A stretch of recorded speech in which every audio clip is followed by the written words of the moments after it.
Governor J.B. Pritzker recently declared gun violence a public health crisis in Illinois and pledged $250 million to support community-based organizations tackling the issue. The plan is part of Pritzker's Reimagine Public Safety Act, which created a new Office of Firearm Violence Prevention to focus on communities with the highest rates of gun activity. The new office will be led by Chris Patterson, who has worked in grassroots organizations trying to mitigate the effects of gun violence in neighborhoods for more than a decade. And he joins us now. Chris Patterson is the Assistant Secretary of Firearm Violence Prevention for the Illinois Department of Human Services. Chris, welcome to Chicago tonight. Congrats on your new role that you've taken on. How does your experience, previously working to combat gun violence in Chicago prepare you for this new job? Chris, I think you're on mute. There you are. Yep. So thank you for having me, and good evening. For the last 11 years, I've worked in the violence reduction space. I worked as a community organizer, seeing the root cause and a lot of heart and pain throughout the years, right? A lot of blood, a lot of families hurting, and to see it, to be energized by the governors and the Illinois General Assembly's move to create a new program and a new outlet that allows people to reimagine what public safety could look like. So I'm excited. I feel like today is a new day for a lot of people in Illinois. I'm sure. So as we mentioned, Governor Pritzker has pledged $250 million for communities that are most affected by gun violence. How can this money be spent on reducing gun violence? I think there's a lot of great work going on in the street that goes unnoticed.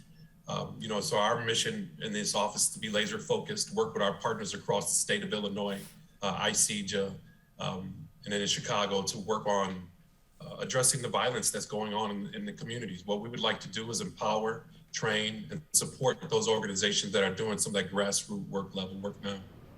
And we hear a lot, of course, about, community disinvestment and how that lends itself to the gun violence that we see. What kind of investments could these funds make? You say partnering with, it sounds like organizations on the ground. What I think is really bold and innovative from the governor's office is this idea that not only are we going to look out and support the organizations and programs from a database-driven standpoint, but we're also going to think about how do we affect the long-term strategy, right? And so that's affecting people's mental health, supporting them, in their structural dynamics, right? Making sure people have jobs and employment opportunities, opportunities to go back to school, right? So a lot of people who live within the state, particularly those in Chicago and in other parts of the state, they wake up in the morning and think about potentially being shot or being harmed, right? We want that not to be the reality of people who live in Illinois. So according to recent data from the Chicago Police Department, there have been 715 homicides so far this year. Now that is compared to 696 homicides in all of last year.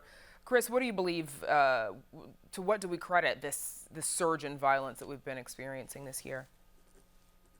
Yeah, so from 2016 to 2019, we saw a huge reduction in shootings in the area of Chicago, if you would, as an example. And that was led by grassroots organizations, law enforcement, community organizations working together to bring solutions to inequities, right? And so when COVID happened to us, I think it exposed the underbelly of inequities and showed that, we in fact had a lot of work to do when it came to making sure people's lives were balanced and fair, right? And so I think a lot of what we're going to be doing with the Reimagine Public Safety Act is bringing that equity, bringing that fairness back to people's lives. What are your first steps in implementing this act with regards to, reaching out to local partners? Our first part is with our partners at the Illinois General Assembly, working with those identifying organizations, community members who are doing this great work across the state. We're partnered with, our community-led organizations who are doing this work on the grassroots level. And so what we're going to do is listen. We're going to go around and listen to what has been working right? What would they like to increase? What has statistically shown to work in their communities, and we're going to support that. We want to make sure that we're listening to the communities downstate, southern and northern part of Illinois to support their vision of what they feel safer communities are. Do you think could the funding also lend itself towards innovation in some of those organizations trying something that hadn't previously been tried?